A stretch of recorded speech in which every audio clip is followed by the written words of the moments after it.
ਵਾਰਿਸ ਸ਼ਾਹ ਸਾਹਿਬ ਫਰਮਾਉਂਦੇ ਨੇ ਕਿ ਵਾਰਿਸ ਸ਼ਾਹ ਉਹ ਸਦਾ ਹੀ ਜਿਉਂਦੇ ਨੇ ਜਿਨ੍ਹਾਂ ਕੀਤੀਆਂ ਨੇਕ ਕਮਾਈਆਂ ਨਹੀਂ। ਸੋ ਜਿਨ੍ਹਾਂ ਨੇ ਨੇਕ ਨਾਮ ਖੱਟਿਆ, ਨੇਕ ਕੰਮ ਕੀਤੇ, ਉਹਨਾਂ ਦਾ ਆਉਣ ਵਾਲੀ ਪੀੜ੍ਹੀ ਵਾਸਤੇ ਉਹਨਾਂ ਨੂੰ ਯਾਦ ਰੱਖਣਾ ਉਹ ਫਰਜ਼ ਵੀ ਹੈ, ਕਰਜ਼ ਵੀ ਹੈ, ਤੇ ਉਹ ਸਿੱਧੀ ਰਾਹ ਵੀ ਹੈ ਕਿ ਉਹਦੇ ਤੇ ਤੁਸੀਂ ਚੱਲ ਕੇ ਤੇ ਲੋਕਾਂ ਦਾ, ਲੋਕ ਪੱਖੀ ਦੀ ਗੱਲ ਕਰ ਸਕਦੇ ਹੋ, ਲੋਕ ਭਲੇ ਦੀ ਗੱਲ ਕਰ ਸਕਦੇ ਹੋ। ਸੋ ਅੱਜ ਕੱਲ੍ਹ ਸਿਲਸਿਲਾ ਸ਼ੁਰੂ ਹੈ, ਮਹਿੰਦਰ ਸਿੰਘ ਰੰਧਾਵਾ ਜੀ ਉਹਨਾਂ ਬਾਰੇ ਗੱਲਬਾਤ ਹੋ ਰਹੀ ਹੈ। ਔਰ ਮੇਰੀ ਖੁਸ਼ਬਖਤੀ ਹੈ ਕਿ ਲੋਕ ਮਿਲਦੇ ਜਾ ਰਹੇ ਹਨ ਔਰ ਉਹਨਾਂ ਦੇ ਬਾਰੇ ਜਾਣਨ ਦਾ ਸਾਨੂੰ ਬਹੁਤ ਚੰਗੇ ਤਰੀਕੇ ਦੇ ਨਾਲ ਮੌਕਾ ਮਿਲ ਰਿਹਾ ਹੈ। ਅੱਜ ਦੀ ਮਹਾਨ ਸ਼ਖਸੀਅਤ ਜਿਹੜੇ ਜਿਨ੍ਹਾਂ ਦਾ ਇੰਟਰੈਕਸ਼ਨ ਮੇਰੇ ਨਾਲ ਹੈ ਕਿ ਪਿਛਲੇ 5-6 ਸਾਲ ਤੋਂ, ਲੇਕਿਨ ਮੈਨੂੰ ਉਸ ਵੇਲੇ ਬੜੀ ਖੁਸ਼ੀ ਹੋਈ ਕਿ ਜਦੋਂ ਉਹਨਾਂ ਨੇ ਦੱਸਿਆ ਕਿ ਸਾਡੀ ਫੈਮਿਲੀ ਦਾ ਮਹਿੰਦਰ ਸਿੰਘ ਰੰਧਾਵਾ ਦੇ ਨਾਲ ਉਸ ਵੇਲੇ ਦਾ ਇੰਟਰੈਕਸ਼ਨ ਹੈ ਜਦੋਂ ਇਹ ਵੰਡ ਹੁੰਦੀ ਹੈ।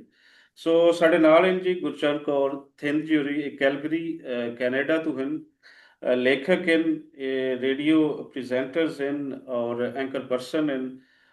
ਉਹਦੇ ਨਾਲ ਨਾਲ ਇਹ ਅਫਸਾਨੇ ਵੀ ਇਹਨਾਂ ਦੇ ਹਨ, ਉਸ ਦੇ ਨਾਲ ਨਾਲ ਸਫ਼ਰਨਾਮੇ ਵੀ ਹਨ। ਪਾਕਿਸਤਾਨ ਇਹ 2 ਦਫਾ ਮੇਰੇ ਕੋਲ ਆ ਚੁੱਕੇ ਹਨ। ਸੋ ਮੈਨੂੰ ਉਹਨਾਂ ਤੋਂ ਬਹੁਤ ਕੁਝ ਸਿੱਖਣ ਦਾ ਮੌਕਾ ਮਿਲਦਾ ਹੈ, ਖਾਸ ਕਰ ਲੋਕ ਪੱਖੀ ਦੀ ਔਰ ਸਵਾਣੀ ਪੱਖੀ ਦੀ ਗੱਲ ਜਿਹੜੀ ਪੰਜਾਬ ਦੇ ਅੰਦਰ ਬੜੀ ਘੱਟ ਹੁੰਦੀ ਹੈ। ਅਸੀਂ ਬੜਾ ਸਰਾਹੁੰਦੇ ਹਾਂ ਪੰਜਾਬ ਨੂੰ ਹਰ ਪੱਖ ਤੋਂ, ਲੇਕਿਨ ਅਗਰ ਸਵਾਣੀ ਪੱਖੋਂ ਗੱਲ ਕਰੀਏ ਤੇ ਪਤਾ ਨਹੀਂ ਸਾਨੂੰ ਕੀ ਹੋਇਆ, ਕਦੋਂ ਅਸੀਂ ਇਸ ਬਾਰੇ ਅਸੀਂ ਬੁੱਗਜ਼ ਰੱਖਣਾ ਸ਼ੁਰੂ ਕੀਤਾ। ਤੇ ਐਸੀਆਂ ਸ਼ਖਸੀਅਤਾਂ ਸਾਨੂੰ ਉਹ ਦੱਸਦੇ ਨੇ ਕਿ ਸਾਡੇ ਰਾਈਟਸ ਵੀ ਤੁਹਾਡੇ ਬਰਾਬਰ ਦੇ ਹਨ, ਤੇ ਸਾਡੇ ਜਿਹੜੇ ਸੂਫੀ ਗੁਰੂ ਸਾਹਿਬਾਨ ਸਨ ਉਹਨਾਂ ਨੇ ਸਾਨੂੰ ਬਰਾਬਰ ਰੱਖਿਆ ਸੀ। ਸੋ ਇਹ ਗੱਲਾਂ ਵੀ ਹੁੰਦੀਆਂ ਰਹਿਣਗੀਆਂ, ਲੇਕਿਨ ਅੱਜ ਦੇ ਜਿਹੜੇ ਸਾਡੇ ਸੂਫੀ, ਮੈਂ ਉਹਨਾਂ ਨੂੰ ਕਹਾਂਗਾ ਜਿਨ੍ਹਾਂ ਨੇ ਲੋਕ ਭਲੇ ਦੀ ਗੱਲ ਕੀਤੀ, ਉਹ ਸੂਫੀ ਹੀ ਹੋਏਗਾ। ਮਹਿੰਦਰ ਸਿੰਘ ਰੰਧਾਵਾ ਇੱਕ ਵੱਡੇ ਐਡਮਿਨਿਸਟ੍ਰੇਟਰ, ਉਹਦੇ ਨਾਲ ਨਾਲ ਹੋਰ ਉਹਨਾਂ ਦੀ ਜ਼ਾਤ ਦੀਆਂ ਕਈ ਪਰਤਾਂ ਹਨ, ਕਈ ਪੱਖ ਹਨ। ਸੋ ਗੁਰਚਰਨ ਕੌਰ ਜੀ, ਤੁਸੀਂ ਟਾਈਮ ਕੱਢਿਆ, ਤੁਸੀਂ ਮਹਿੰਦਰ ਸਿੰਘ ਰੰਧਾਵਾ ਬਾਰੇ ਗੱਲਬਾਤ ਕਰਨ ਲਈ ਤੁਹਾਡਾ ਦਿਲੀ ਸ਼ੁਕਰਾਨਾ। ਇਹ ਦੱਸੋ ਕਿ ਮਹਿੰਦਰ ਸਿੰਘ ਰੰਧਾਵਾ ਹੋਰਾਂ ਦਾ ਪਹਿਲੀ ਵਾਰੀ ਤੁਸੀਂ ਨਾਂ ਕਿਵੇਂ ਤੁਹਾਡੇ ਜ਼ਿਹਨ ਦੇ ਵਿੱਚ ਆਉਂਦਾ ਹੈ, ਬਚਪਨ ਦੀਆਂ ਯਾਦਾਂ ਦੇ ਅੰਦਰ, ਔਰ ਉਹਦੇ ਅੰਦਰ ਮਹਿੰਦਰ ਸਿੰਘ ਰੰਧਾਵਾ ਦੀ ਜਿਹੜੀ ਕਰਨੀ ਸੀ ਉਹ ਕੀ ਹੈ ਸਰ? ਬਿਲਕੁਲ। ਸਾਰਿਆਂ ਨੂੰ ਪਹਿਲਾਂ ਤਾਂ ਬਹੁਤ ਬਹੁਤ ਪਿਆਰ ਭਰੀ ਸਤਿ ਸ਼੍ਰੀ ਅਕਾਲ, ਨਮਸਕਾਰ ਤੇ ਆਦਾਬ। ਤੇ ਰਜ਼ਾ ਜੀ, ਤੁਸੀਂ ਇੱਕ ਬਹੁਤ ਹੀ ਵੱਡਾ ਪ੍ਰੋਜੈਕਟ ਜਿਹੜਾ ਹੈ ਲੈ ਕੇ ਤੁਰੇ ਹੋਏ ਹੋ। ਜੇ ਮੈਂ ਗੱਲ ਕਰਾਂ ਮਹਿੰਦਰ ਸਿੰਘ ਰੰਧਾਵਾ ਜੀ ਦੀ, ਤਾਂ ਮੈਂ ਉਹਨਾਂ ਨੂੰ ਦੇਖਿਆ ਨਹੀਂ ਕਦੇ ਵੀ।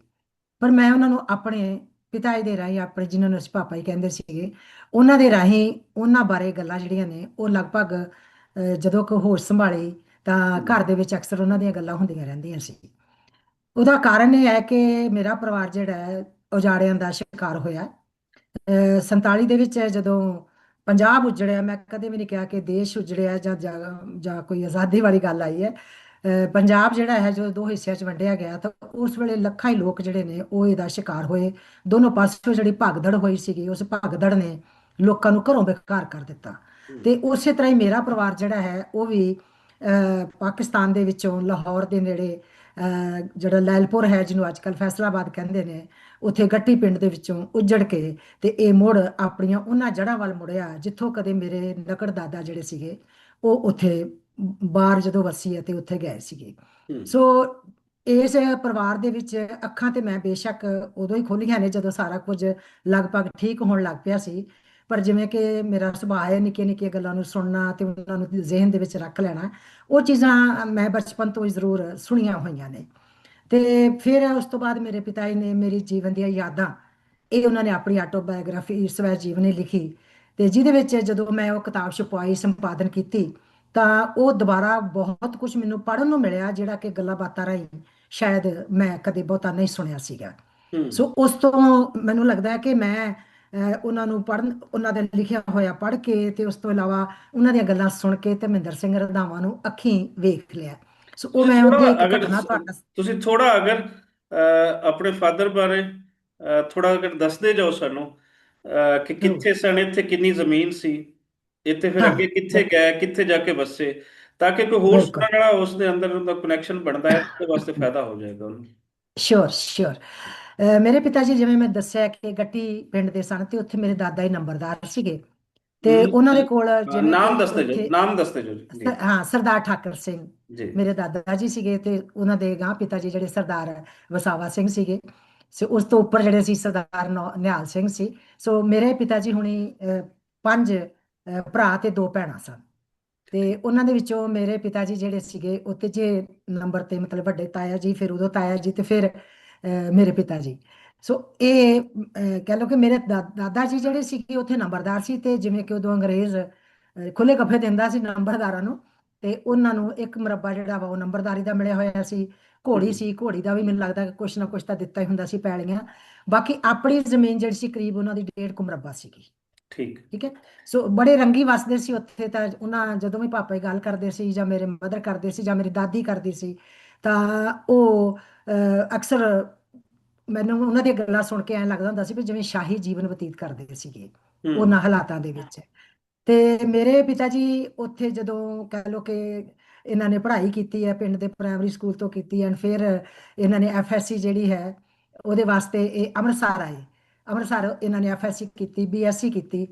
ਤੇ ਬੜੀ ਬਦਕਿਸਮਤੀ ਦੀ ਗੱਲ ਇਹ ਹੋਈ ਕਿ ਹੁਣ ਵੀ ਉਹ ਦੱਸਦੇ ਨੇ, ਇਹਨਾਂ ਨੇ ਆਪਣੀ ਕਿਤਾਬ 'ਚ ਵੀ ਲਿਖਿਆ ਹੈ ਕਿ ਮੇਰੀ ਜ਼ਿਲ੍ਹੇਦਾਰ ਦੀ ਸਿਲੈਕਸ਼ਨ ਹੋ ਗਈ ਸੀ, ਤੇ ਹੂੰ। ਉਧਰੋਂ ਉਜਾੜਾ ਪੈ ਗਿਆ। ਸੋ ਹੈ। ਮਤਲਬ ਕਿ ਅਰਸ਼ ਤੋਂ ਫਰਸ਼, ਜਿਹੜਾ ਫਰਸ਼ ਪੈਂਦਾ ਨਾ ਬੰਦਾ, ਫਰਸ਼ ਦੇ ਉੱਪਰ ਪਰਿਵਾਰ ਜਿਹੜਾ ਸੀ ਉਹ ਡਿੱਗ ਪਿਆ। ਹੂੰ। ਤੇ ਮੇਰੇ ਸਭ ਤੋਂ ਵੱਡੇ ਮੇਰੇ ਤਾਇਆ ਜੀ ਖੇਤੀਬਾੜੀ ਕਰਦੇ ਸੀ। ਦੂਸਰੇ ਤਾਇਆ ਜੀ ਜਿਹੜੇ ਸੀ ਉਹ ਕਹਿੰਦੇ ਕਿ ਬੜੇ ਟੈਕਨੀਕਲੀ ਬੜੇ ਸਾਊਂਡ ਸੀਗੇ। ਤੇ ਪਾਪਾ ਜੀ ਤੋਂ ਜਿਹੜੇ ਛੋਟੇ ਭਰਾ ਸੀ ਉਹ ਕਹਿੰਦੇ ਮੇਰੇ ਨਾਲੋਂ ਵੀ ਜ਼ਿਆਦਾ ਹੁਸ਼ਿਆਰ ਸੀ।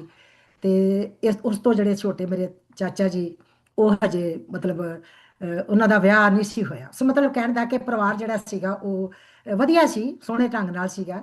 ਕਿ ਜਦੋਂ ਇਹਨਾਂ ਦਾ ਫਿਰ ਉਜਾੜਾ ਪੈਂਦਾ ਹੈ, ਤਾਂ ਸਾਰਾ ਕੁਝ ਛੱਡ ਛਡਾ ਕੇ, ਤੇ ਇਹ ਇੱਥੇ ਕਹਿੰਦੇ ਹੁੰਦੇ ਨਾ ਕਿ ਕੱਖਾਂ ਤੋਂ ਹੌਲੇ ਹੋ ਕੇ ਪਹੁੰਚ ਜਾਂਦੇ ਨੇ। ਜਿਹੜਾ ਹੈ। ਸਾਡਾ ਪਿਛਲਾ ਪਿੰਡ ਸੀਗਾ, ਉਸ ਪਿੰਡ ਦੇ ਨੇੜੇ ਹੀ ਇੱਕ ਛੋਟਾ ਜਿਹਾ ਪਿੰਡ ਸੀ ਜਿੱਥੇ ਇਹਨਾਂ ਨੂੰ ਰਹਿਣ ਵਾਸਤੇ ਪਹਿਲੋਂ ਸਿਰ ਲਕਾਵਾ ਮਿਲਿਆ। ਤੇ ਉੱਥੇ ਇੰਨੀ ਜ਼ਮੀਨ ਜਾਇਦਾਦ ਦੇ ਮਾਲਕ ਜਿਹੜੇ ਨੇ ਇੱਥੇ ਆ ਕੇ ਰੋਟੀ ਤੋਂ ਵੀ ਆਤਰ ਹੋਏ, ਇਹ ਪਿਤਾ ਜੀ ਨੇ ਆਪਣੀ ਕਿਤਾਬ ਦੇ ਵਿੱਚ ਲਿਖਿਆ ਹੋਇਆ ਹੈ। ਈਵਨ ਮੇਰੇ ਤਾਇਆ ਜੀ ਜਿਹੜੇ ਨੇ, ਸਾਡੇ ਨੇੜੇ ਜੰਡਿਆਲਾ ਪੈਂਦਾ ਹੈ, ਟਾਊਨ ਹੈ ਛੋਟਾ ਜਿਹਾ, ਉਹਦੇ ਵਿੱਚ ਕਸਬੇ 'ਚ ਖੱਡੀਆਂ ਬੁਣਨ ਦਾ ਵੀ ਕੰਮ ਕਰਦੇ ਰਹੇ। ਜੀ।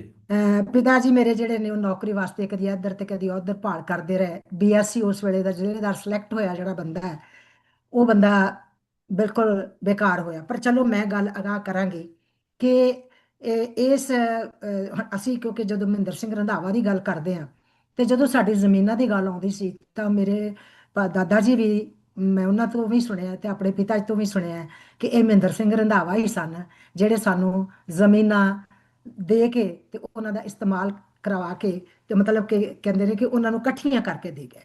ਹੂੰ। ਸੋ ਉਹਨਾਂ ਦੀ ਮੈਂ ਇੱਕ ਛੋਟੀ ਜਿਹੀ ਘਟਨਾ ਸ਼ੇਅਰ ਕਰੂੰਗੀ ਕਿ ਮੇਰੇ ਪਾਪਾ ਜੀ ਕਹਿੰਦੇ ਨੇ ਕਿ ਕਰੀਬ ਉਸ ਵੇਲੇ ਕਹਿੰਦੇ ਨੇ ਕਿ 53 54 ਦੀ ਗੱਲ ਹੈ ਕਿ ਸਾਡੇ ਪਿੰਡ ਦੇ ਕੁਝ ਬੰਦੇ ਜਿਹੜੇ ਸੀਗੇ ਉਹ ਬਾਰ-ਬਾਰ ਬੈਠੇ ਹੋਏ ਸੀ। ਮੈਂ ਇਹ ਵੀ ਦੱਸਦੀ ਹਾਂ ਕਿ ਮੇਰਾ ਪਿੰਡ ਚੋਹਾਨ ਹੈ ਰਜ਼ਾ ਜੀ, ਜਿਹੜਾ ਕਿ ਜੀਟੀ ਰੋਡ ਦੇ ਉੱਪਰ ਬਿਲਕੁਲ ਸਥਿਤ ਹੈ, ਬਿਲਕੁਲ ਸੜਕ ਦੇ ਉੱਪਰ ਸਾਡਾ ਪਿੰਡ ਹੈ। ਇਹ ਅੰਮ੍ਰਿਤਸਰ ਵਿੱਚ ਪੈਂਦਾ ਤੇ ਹੈ?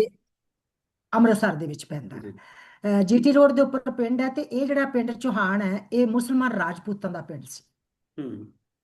ਉਹ ਸਾਰਾ ਪਿੰਡ ਜਿਹੜਾ ਸੀ ਪੂਰਾ ਉਜੜ ਕੇ, ਮੁਸਲਮਾਨ ਸੀਗੇ ਨੈਚੁਰਲੀ, ਉਹ ਵਿਚਾਰੇ ਧੱਕੇ ਖਾਂਦੇ ਹੋਏ ਜ਼ਰੂਰ ਦੂਜੇ ਪਾਰ ਪਹੁੰਚੇ ਹੋਣਗੇ।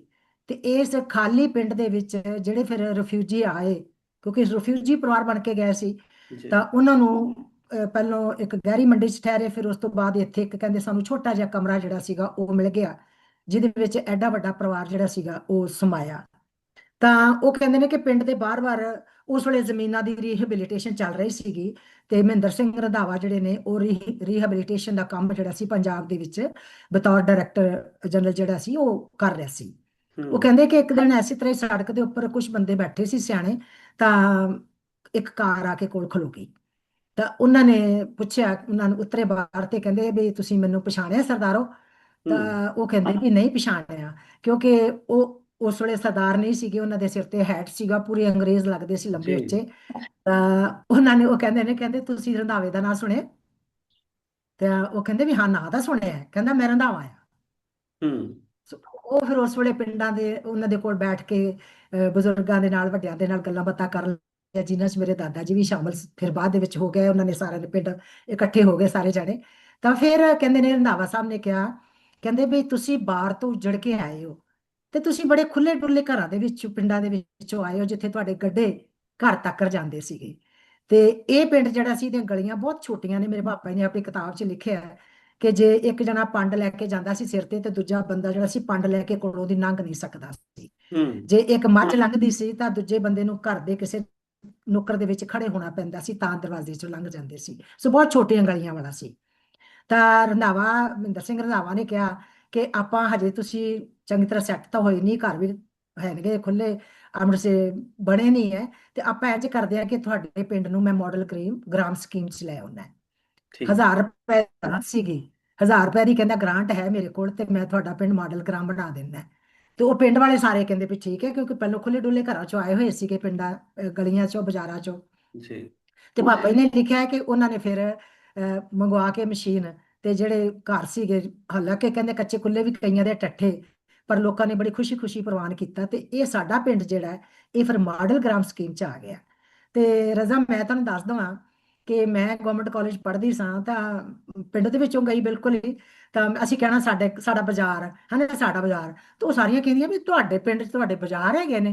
ਮੈਂ ਹੂੰ। ਕਿਹਾ ਵੀ ਸਾਡੇ ਬਾਜ਼ਾਰ, ਸਾਡਾ ਬਹੁਤ ਖੁੱਲਾ ਜਿਹੜਾ ਬਾਜ਼ਾਰ ਹੈ ਪਿੰਡ 'ਚ, ਬੜਾ ਬਹੁਤ ਖੁੱਲਾ ਡੁੱਲਾ ਬਣਿਆ ਹੈ। ਫਿਰ ਉਸ ਤੋਂ ਬਾਅਦ ਸਾਡੀ ਪੰਜਾਬ ਗਵਰਨਮੈਂਟ ਦੀ ਮਾਡਲ ਗ੍ਰਾਮ ਸਕੀਮ 'ਚ ਆ ਗਿਆ, ਤੇ ਪੱਕੀਆਂ ਆਪਦੀਆਂ ਜਿਹੜੀਆਂ ਬਾਜ਼ਾਰ ਨੇ ਉਹ ਬਣ ਗਏ। ਸੋ ਕਹਿਣ ਦਾ ਮਤਲਬ ਕਿ ਮੈਂ ਆਪਣੇ ਪਿਤਾ ਜੀ ਰਾਹੀਂ ਮਹਿੰਦਰ ਸਿੰਘ ਰੰਧਾਵਾ ਹੋਰਾਂ ਨੂੰ ਇਸ ਢੰਗ ਦੇ ਨਾਲ ਜਾਣਿਆ ਹੈ।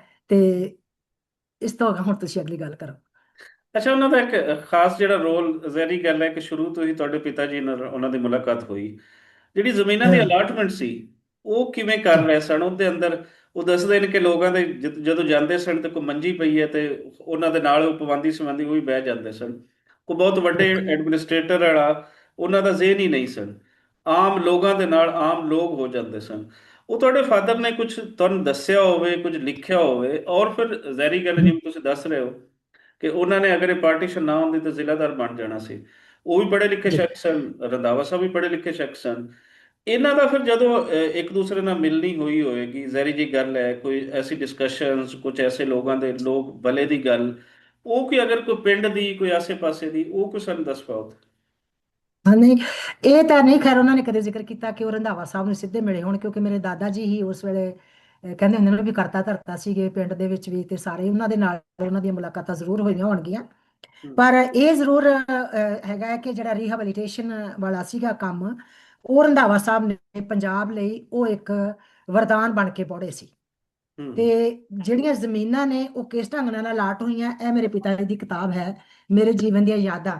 ਸੋ ਹੂੰ। ਇਹਦੇ ਵਿੱਚ ਜੋ ਉਹਨਾਂ ਨੇ ਲਿਖਿਆ ਉਹ ਮੈਂ ਤੁਹਾਡੇ ਨਾਲ ਜ਼ਰੂਰ, ਇਹ ਮੇਰੇ ਪਿਤਾ ਜੀ ਦੀ ਤਸਵੀਰ ਹੈ, ਜੀ। ਤੇ ਉਹ ਮੈਂ ਜ਼ਰੂਰ ਤੁਹਾਡੇ ਨਾਲ ਸ਼ੇਅਰ ਕਰੂੰਗੀ ਕਿ ਉਹਨਾਂ ਨੇ ਜਿਵੇਂ ਇਹਦੇ ਚ ਉਹਨਾਂ ਨੇ ਇਹ ਬਿਆਨ ਕੀਤਾ ਹੈ ਕਿ ਜਿਹੜੀ ਜ਼ਮੀਨ ਮਿਲਦੀ ਸੀਗੀ, ਉਹ ਜੇ ਤਾਂ ਜਿਵੇਂ ਤੁਸੀਂ, ਮੈਂ ਤੁਹਾਡੀ ਇੰਟਰਵਿਊ ਪਹਿਲਾਂ ਵਾਲਾ ਵੀ ਇੱਕ ਪਹਿਲਾਂ ਵੀ ਸੁਣਿਆ ਹੈ ਕਿ ਜਿਸ ਢੰਗ ਦਾ ਉੱਥੇ ਕਿਸੇ ਕੋਲ ਜ਼ਮੀਨਾਂ ਸੀ, ਉਸੇ ਢੰਗ ਦੀਆਂ ਜ਼ਮੀਨਾਂ ਇੱਥੇ ਇਹਨਾਂ ਨੂੰ ਮਿਲ ਗਈਆਂ, ਪਰ ਅੱਧੋ ਡੂਢ ਹੋ ਕੇ ਮਿਲ ਗਿਆ। ਹੂੰ। ਕਹਿੰਦੇ ਨੇ ਕਿ ਅਲਾਟਮੈਂਟਾਂ ਜਿਹੜੀਆਂ ਸੀਗੀਆਂ, ਇਸ ਕਿਤਾਬ ਦੇ ਵਿੱਚ ਵਰਣਨ ਹੈ ਕਿ ਅਲਾਟਮੈਂਟਾਂ ਜਿਹੜੀਆਂ ਸੀਗੀਆਂ ਉਹ ਬੜੀਆਂ ਕਿਸੇ ਨੂੰ ਪਤਾ ਨਹੀਂ ਸੀ ਲੱਗਦਾ ਕਿ ਕਿਹੜੀ ਜ਼ਮੀਨ ਕਿੱਥੇ, ਜਿੱਥੇ ਪਹਿਲਾਂ ਕੱਚੀ ਅਲਾਟਮੈਂਟ ਹੋਈ, ਚਾਹੇ ਪਹਿਲਾਂ ਹਿਸਾਰ ਦੇ ਵਿੱਚ ਜਾ ਕੇ ਅਲਾਟਮੈਂਟ ਹੋਈ, ਫਿਰ ਇਹਨਾਂ ਨੇ ਆਪਣਾ ਪੁਰਾਣਾ ਪਿੰਡ ਜਿਹੜਾ ਤਲਾਵਾ ਸੀ ਉੱਥੇ ਗਏ, ਉੱਥੇ ਆਲੇ ਦੁਆਲੇ ਕੋਈ ਜ਼ਮੀਨਾਂ ਖਾਲੀ ਨਹੀਂ ਸੀ। ਉਹਦੇ ਨੇੜੇ ਸਾਡਾ ਚੌਹਾਨ ਪਿੰਡ ਹੈ, ਉੱਥੇ ਜ਼ਮੀਨਾਂ ਸੀਗੀਆਂ, ਪਰ ਉਹਦੇ 'ਚ ਇਹ ਗੱਲ ਕਹਿੰਦੇ ਨੇ ਕਿ ਜਿਹੜੇ ਵੱਡੇ ਅਲਾਟੀ ਸੀਗੇ ਜਿਨ੍ਹਾਂ ਦੀ ਜ਼ਮੀਨ ਜ਼ਿਆਦਾ ਸੀ, ਜਿਹਦੇ ਵਿੱਚ ਕਿ ਜਿਵੇਂ ਸਾਡਾ ਪਰਿਵਾਰ ਆਉਂਦਾ ਸੀ, ਉਹਨਾਂ ਨੂੰ ਫਿਰ ਉਸ ਪਿੰਡ ਦੇ ਵਿੱਚ ਜ਼ਮੀਨ ਅਲਾਟ ਹੋਣ ਤੋਂ ਪਹਿਲਾਂ ਨਾ ਹੋ ਗਈ, ਤਾਂ ਫਿਰ ਇਹਨਾਂ ਨੇੜਲੇ ਪਿੰਡ ਕੱਚੀ ਅਲਾਟਮੈਂਟ ਕਰਾਈ, ਐਂਡ ਉੱਥੋਂ ਫਿਰ ਦੁਬਾਰਾ ਨਹੀਂ ਹੋ, ਚਲੋ ਕਿਸੇ ਤਰ੍ਹਾਂ ਸਾਡੀ ਜ਼ਮੀਨ ਜਿਹੜੀ ਸੀ ਉਹ ਚੋਹਾਣਾ ਦੇ ਵਿੱਚ 7-7 ਕਿੱਲੇ, ਜਿਹੜੀ 7-7 ਏਕੜ ਜ਼ਮੀਨ ਪਹਿਲੋਂ ਅਲਾਟ ਹੋਈ, ਤੇ ਇਹ ਉੱਥੋਂ ਦੇ ਪੱਕੇ ਅਲਾਟੀ ਬਣ ਗਏ। ਹੂੰ। ਉਹਦੇ ਵਿੱਚ ਇੱਕ ਗੱਲ ਪਾਪਾ ਜੀ ਹੁਣਾਂ ਨੇ ਬੜੀ ਲਿਖੀ ਹੈ, ਜਿਹਨੂੰ ਮੈਂ ਦੁਖਦਾਈ ਗੱਲ ਵੀ ਕਹੂੰਗੀ, ਕਿ ਰੰਧਾਵਾ ਸਾਹਿਬ ਤਾਂ ਬੜੇ ਡੈਡੀਕੇਟਡ ਸੀਗੇ, ਕਿ ਉਹ ਜ਼ਿਮੀਂਦਾਰ ਜਿਹੜੇ ਨੇ ਕਰੀਬ ਲਗਭਗ ਕਹਿੰਦੇ ਨੇ ਕਿ ਵੱਡੀ ਗਿਣਤੀ ਜਿਹੜੀ ਜ਼ਿਮੀਂਦਾਰਾਂ ਦੇ ਸੀਗੀ, ਪਰਿਵਾਰ ਕਿਸਾਨ ਪਰਿਵਾਰ ਸੀ, ਉੱਜੜ ਕੇ ਉਧਰੋਂ ਆਏ ਸੀ, ਤੇ ਉਹਨਾਂ ਨੂੰ ਵਸਾਉਣ ਦੀ ਗੱਲ ਸੀਗੀ। ਪਰ ਉੱਥੇ ਵੀ ਇੱਕ ਪਿੰਡ ਤੋਂ ਦੂਜੇ ਪਿੰਡ ਜ਼ਮੀਨ ਅਲਾਟ ਕਰਾਉਣੀ, ਇੱਕ ਤਹਿਸੀਲ ਤੋਂ ਦੂਜੀ ਤਹਿਸੀਲ ਵਿੱਚ ਸ਼ਿਫਟ ਕਰਾਉਣੀ, ਇੱਕ ਜ਼ਿਲ੍ਹੇ ਤੋਂ, ਤੇ ਉਹਦੇ ਵਿੱਚ ਉਹਨਾਂ ਨੇ ਬੜੇ ਦੁੱਖ ਹਿਰਦੇ ਨਾਲ ਲਿਖਿਆ ਕਿ ਰਿਸ਼ਵਤ ਉੱਥੇ ਵੀ ਚੱਲਦੀ ਸੀ। ਹੂੰ। ਕਹਿੰਦੇ ਜੇ ਇੱਕ ਪਿੰਡ 'ਚ ਤੁਸੀਂ ਅਲਾਟ ਕਰਾ ਲਈ ਜ਼ਮੀਨ, ਜਿਵੇਂ ਸਾਡੇ ਘਰਦਿਆਂ ਨੇ ਕਰਾਈ, ਹਿਸਾਰ 'ਚ ਕਰਾਈ, ਹਿਸਾਰ ਤੋਂ ਦੁਬਾਰਾ ਚੋਹਾਣਾ 'ਚ ਲੈ ਕੇ ਆਏ, ਚੋਹਾਣਾ ਪਹਿਲੋਂ ਮਾਲਵਾਲ ਕਰਾਈ, ਮਾਲਵਾੜ ਤੋਂ ਉਰੇ ਲੈ ਕੇ ਆਏ, ਤਾਂ ਕਹਿੰਦੇ ਨੇ ਕਿ ਇੱਕ ਪਿੰਡ ਤੋਂ ਦੂਜੇ ਪਿੰਡ 'ਚ ਜਦੋਂ ਕਲੇਮ ਲੈ ਕੇ ਜਾਂਦੇ ਸੀ ਨਾ, ਤਾਂ 50 ਰੁਪਏ ਵੱਡੀ ਲੱਗਦੀ ਸੀ। ਹੂੰ। ਤੇ ਜੇ ਇੱਕ ਤਹਿਸੀਲ ਤੋਂ ਦੂਜੀ ਤਹਿਸੀਲ ਦੇ ਵਿੱਚ ਲੈ ਕੇ ਜਾਣੀ ਹੁੰਦੀ ਸੀ, ਤਾਂ 100 ਰੁਪਏ ਵੱਡੀ ਦੇਣੀ ਪੈਂਦੀ ਸੀ।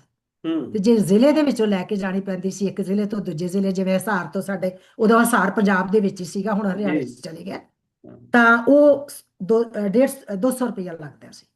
ਤੇ ਉਹਨਾਂ ਨੇ ਇੱਕ ਵਰਡ ਲਿਖੇ ਨੇ, ਮੈਂ ਉਹ ਜ਼ਰੂਰ ਸ਼ੇਅਰ ਕਰਨਾ ਚਾਹੂੰਗੀ ਕਿ ਜਦੋਂ ਵੀ ਬੰਦਾ ਇੱਕ ਥਾਂ ਤੋਂ ਪੁੱਟਿਆ ਜਾਂਦਾ ਹੈ, ਦੂਜੀ ਥਾਂ ਤੇ ਜਾ ਕੇ ਲੁੱਟਿਆ ਪੁੱਟਿਆ ਜਾਂਦਾ ਹੈ, ਤਾਂ ਉਹਨਾਂ ਨੇ ਵਰਡਿੰਗ ਲਿਖੀ ਹੈ। ਉਹ ਕਹਿੰਦੇ ਨੇ ਕਿ ਰਿਫਿਊਜੀਆਂ ਦੀ ਖੱਲ ਲਾਈ ਜਾਂਦੀ ਸੀ, ਖੂਨ ਤਾਂ ਪਹਿਲਾਂ ਹੀ ਉਹਨਾਂ ਦਾ ਨੁੱਚੜ ਗਿਆ ਸੀ। ਅਹ, ਸੋ ਇਹ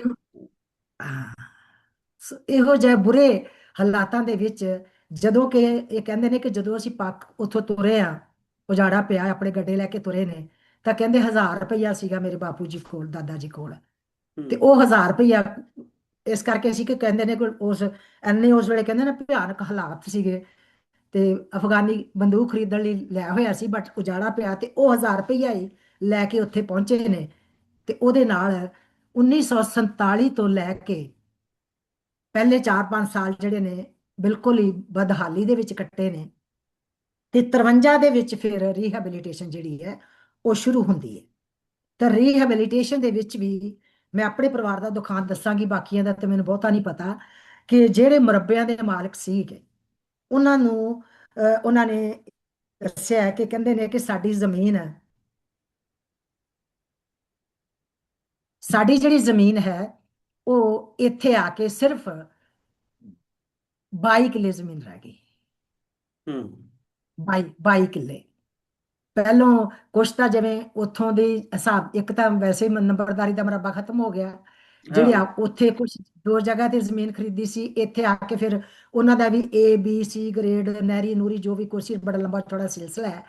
ਤੇ ਉਹਦੇ ਕਰਕੇ ਫਿਰ ਜ਼ਮੀਨ ਜਿਹੜੀ ਸੀ ਉਹਦੇ ਹਿਸਾਬ ਦੇ ਨਾਲ ਘੱਟ ਮਿਲੀ, ਤੇ 22 ਕਿੱਲਿਆਂ ਦਾ ਮਾਲਕ ਇਹ ਪਰਿਵਾਰ ਜਿਹੜਾ ਸੀ ਰਹਿ ਗਿਆ। ਤੇ ਉਹਨਾਂ ਨੂੰ ਵੀ ਉਹ ਕਹਿੰਦੇ ਨੇ ਕਿ ਸਾਨੂੰ ਫਸਲ ਜਿਹੜੀ ਸੀ ਉਹ ਬਹੁਤ ਘੱਟ ਨਿਕਲਦੀ ਸੀ। ਫਿਰ ਉੱਥੇ ਸੇਮ ਪੈ ਗਈ, ਫਿਰ ਮੁੜ ਕੇ ਜਾ ਕੇ ਰੋਹੀ ਨਿਕਲੀ, ਤੇ ਰੋਹੀ ਤੋਂ ਬਾਅਦ ਫਿਰ ਇਹ ਜਿਹੜਾ ਹੈ ਸਾਡੀ ਜ਼ਮੀਨ ਦੇ ਵਿੱਚ ਚਲੋ ਵਧੀਆ ਫਸਲ ਹੋਣ ਲੱਗ ਗਈ। ਤੇ ਮੇਰੇ ਫਾਦਰ ਦਾ ਕਹਿਣਾ ਇਹ ਹੈ ਕਿ 47 ਦੇ ਉਜੜੇ ਹੋਏ ਅਸੀਂ 1964 ਵਿੱਚ ਕੰਮ ਜਿਹੜਾ ਸਾਡਾ ਉਹ 17 ਸਾਲਾਂ ਬਾਅਦ ਲਗਭਗ ਸਹੀ ਚੱਲਣ ਲੱਗਾ। ਸੋ ਇਹ ਚੱਲਣ ਦਾ ਸਿਹਰਾ ਵੀ ਜਿਹੜਾ ਹੈ, ਉਹਦੇ ਵਿੱਚੋਂ ਬਹੁਤ ਸਾਰਾ ਸਿਹਰਾ ਜ਼ਮੀਨਾਂ ਦੀ ਅਲਾਟਮੈਂਟ ਦਾ, ਰੀਹੈਬਿਲਿਟੇਸ਼ਨ ਦਾ। ਈਵਨ ਉਹਨਾਂ ਦੇ ਇਹ ਵੀ ਜ਼ਿਕਰ ਕਰਦੇ ਸੀ ਮੇਰੇ ਪਿਤਾ ਜੀ ਕਿ ਸਾਨੂੰ ਰੰਧਾਵਾ ਸਾਹਿਬ ਜਿਹੜੇ ਨੇ, ਜਿੱਥੇ ਉਹਨਾਂ ਨੇ ਕੱਚੀਆਂ ਜ਼ਮੀਨਾਂ ਅਲਾਟ ਕੀਤੀਆਂ, ਨਾਲ ਉਹਨਾਂ ਨੇ ਜ਼ਿਮੀਂਦਾਰਾਂ ਨੂੰ ਇੰਜਣ ਵੀ ਅਲਾਟ ਕੀਤੇ, ਠੀਕ। ਇੰਜਣ ਵੀ ਦਿੱਤੇ, ਚਾਹੇ ਉਹਦੇ ਲਈ ਕੁਝ ਪੈਸੇ ਲਏ ਉਹਨਾਂ ਨੇ, ਬਟ ਇੰਜਣ ਦਿੱਤੇ। ਪਰ ਉਹ ਇੰਜਣ ਕਈਆਂ ਕੋਲੋਂ ਸਕਸੈਸਫੁਲ ਹੋਏ, ਕਈਆਂ ਕੋਲੋਂ ਨਹੀਂ ਸਕਸੈਸਫੁਲ ਹੋਏ। ਕਿੱਥੇ ਨਹਿਰੀ ਪਾਣੀ ਆਉਂਦਾ ਸੀ, ਕਿੱਥੇ ਇੱਥੇ ਆ ਕੇ ਨਹਿਰੀ ਪਾਣੀ ਤਾਂ ਇੱਥੇ ਨਹੀਂ ਮਿਲਿਆ। ਕੁਝ ਖੂਹ ਟਿਊਬਲਸ ਦੀ ਖੂਹ ਵੀ, ਹਾਂ ਕੁਝ ਟਿਊਬਲਸ ਵੀ ਉਹਨਾਂ ਨੇ ਲਵਾਏ ਸਨ ਹਾਂ, ਖੇਤੀ ਉਸ ਤੋਂ ਵਾਸਤੇ। ਬਾਅਦ ਉਹ ਫਿਰ ਬਾਅਦ ਚ 64 ਤੋਂ ਪਹਿਲਾਂ ਪਹਿਲਾਂ ਟਿਊਬਲ ਲੱਗੇ ਨੇ। ਹੂੰ ਰੰਧਾਵਾ ਸਾਹਿਬ ਵੇਲੇ ਸਿਰਫ ਇੰਜਣ ਮਿਲੇ ਨੇ। ਉਸ ਤੋਂ ਬਾਅਦ ਫਿਰ ਪੰਜਾਬ ਗਵਰਨਮੈਂਟ ਵੱਲੋਂ ਟਿਊਬਵੈਲ ਜਿਹੜੇ ਸੀ ਮਿਲੇ, ਫਿਰ ਟਰੈਕਟਰ ਲੈ ਲਿਆ। ਸੋ ਉਹਨਾਂ ਦੀ ਵਰਡਿੰਗ ਹੈ ਕਿ 64 ਤੱਕ ਸਾਡੇ ਟਿਊਬਵੈਲ ਵੀ ਲੱਗ ਗਏ, ਟਰੈਕਟਰ ਵੀ ਆ ਗਿਆ, ਤੇ ਫਿਰ ਸੋਹਣੀ ਖੇਤੀ ਜਿਹੜੀ ਹੈ ਇਹ ਹੋਣ ਲੱਗ ਪਈ। ਸੋ ਇਹਦੇ ਵਿੱਚ ਰੰਧਾਵਾ ਸਾਹਿਬ ਦਾ ਜਿਹੜਾ ਰੋਲ ਹੈ ਉਹਨੂੰ ਹਮੇਸ਼ਾ ਹੀ ਉਹ ਬੜਾ ਸਲਾਹੁੰਦੇ ਸੀ। ਦਾਦਾ ਜੀ ਦੇ ਮੂੰਹੋਂ ਵੀ ਸੁਣਿਆ, ਹੋਰ ਲੋਕਾਂ ਦੇ ਮੂੰਹੋਂ ਵੀ ਸੁਣਿਆ ਕਿ ਇਹ ਅਗਰ ਰੰਧਾਵਾ ਸਿੰਘ ਰੀਹੈਬਿਲਿਟੇਸ਼ਨ ਵਾਸਤੇ ਨਾ ਹੁੰਦੇ ਪੰਜਾਬ 'ਚ, ਤੇ ਸ਼ਾਇਦ ਜ਼ਿਮੀਂਦਾਰ ਜਿਹੜੇ ਸੀ ਉਹ ਅਜੇ ਵੀ ਰੁਲਦੇ ਫਿਰਦੇ ਰਹਿੰਦੇ, ਕਿਉਂਕਿ ਬੜੇ ਤੇਜ਼ ਦਿਮਾਗ, ਦੂਰਅੰਦੇਸ਼ੀ ਸੀਗੇ। ਤੇ ਹੂੰ ਉਹਨਾਂ ਦੀ ਦੂਰਅੰਦੇਸ਼ੀ ਕਰਕੇ ਇਹ ਜ਼ਿਮੀਂਦਾਰ ਜਿਹੜੇ ਨੇ ਇਹ ਬੜੇ ਪੱਕੇ ਪੈਰੀ ਸਾਡੇ ਪੰਜਾਬ ਦੇ ਵਿੱਚ ਇਧਰਲੇ ਅਸਲ ਤੇ ਪਾਸੇ ਹੋਇਆ ਹੋਏ ਐਸੀ ਕਿ ਵਿਦਆਊਟ ਐਨੀ ਪਲੈਨਿੰਗ ਜਿਹੜੀ ਸੀ ਨਾ, ਇਹ ਵੰਡ ਕਰ ਦਿੱਤੀ ਗਈ ਸੀ। ਔਰ ਇਹ ਹਮ, ਜਿੰਨਾ ਵੱਡਾ ਖਿਲਾਰ ਪਿਆ, ਜਿੰਨਾ ਵੱਡਾ ਮਤਲਬ ਇਹ ਚੀਜ਼ਾਂ ਵਿਗੜ ਗਈਆਂ, ਉਹਦਾ ਸ਼ਾਇਦ ਅੰਦਾਜ਼ਾ ਉਹਨਾਂ ਲੋਕਾਂ ਨੂੰ ਨਹੀਂ ਸੀ ਜਿਨ੍ਹਾਂ ਨੇ ਵੰਡ ਕਰਾਈ। ਹੁਣ ਅਗਰ ਅਸੀਂ ਬਿਲਕੁਲ। ਦੇਖੀਏ ਲਹਿੰਦੇ ਪੰਜਾਬ ਦੇ ਨਹੀਂ, ਅੰਦਰ ਇੱਥੇ ਮੈਂ ਇੱਕ ਦੇਖੀਏ। ਚੀਜ਼ ਰਜ਼ਾਵੇ 'ਚ ਇੱਕ ਜੀ ਚੀਜ਼ ਹੋਰ ਐਡ ਕਰੂੰਗੀ। ਜੀ। ਉਹ ਇਹ ਹੈ ਕਿ ਜਿੱਥੇ ਜ਼ਮੀਨਾਂ ਅਲਾਟ ਹੋਈਆਂ ਨਾ ਉੱਥੇ ਘਰ ਵੀ ਅਲਾਟ ਹੋਏ। ਹੂੰ ਹਾਂ, ਉਹਦੀ ਵੀ ਬੜੀ ਵਧੀਆ ਵਿੱਚ ਜ਼ਿਕਰ ਕਰਦੇ ਹੁੰਦੇ ਸੀ ਸਾਡੇ ਘਰ ਦੇ ਵੀ, ਕਿ ਜਿਵੇਂ ਹੁਣ ਇਹ ਪਿੰਡ ਸੀ, ਇਹਦੇ ਵਿੱਚ ਜਿਵੇਂ ਮਾਡਲ ਗ੍ਰਾਮ ਤਾਂ ਇਹਨੂੰ ਬਣਾਤਾ, ਮੀਨਸ ਕਿ ਬਾਜ਼ਾਰ ਤੇ ਗਲੀਆਂ ਕਰ ਦਿੱਤੇ। ਤੇ ਫਿਰ ਘਰ ਅਲਾਟ ਕਰਨ ਵਿੱਚ ਵੀ ਜਿਹੜਾ ਰੀਹੈਬਿਲਿਟੇਸ਼ਨ ਸੀ ਨਾ ਡਿਪਾਰਟਮੈਂਟ, ਉਹਨਾਂ ਦਾ ਹੀ ਸਭ ਤੋਂ ਵੱਡਾ ਯੋਗਦਾਨ ਸੀਗਾ। ਹੂੰ ਸੋ ਉਹਦੇ 'ਚ ਮੇਰੇ ਪਿਤਾ ਜੀ ਨੇ ਲਿਖਿਆ ਕਿ ਇਹ ਪਿੰਡਾਂ ਦੀ ਜਿਹੜੀ ਗ੍ਰੇਡਿੰਗ ਸੀ ਨਾ, ABC ਪਿੰਡਾਂ ਦੇ ਹਿਸਾਬ ਦੇ ਨਾਲ ਕੀਤੀ ਹੋਈ ਸੀਗੀ।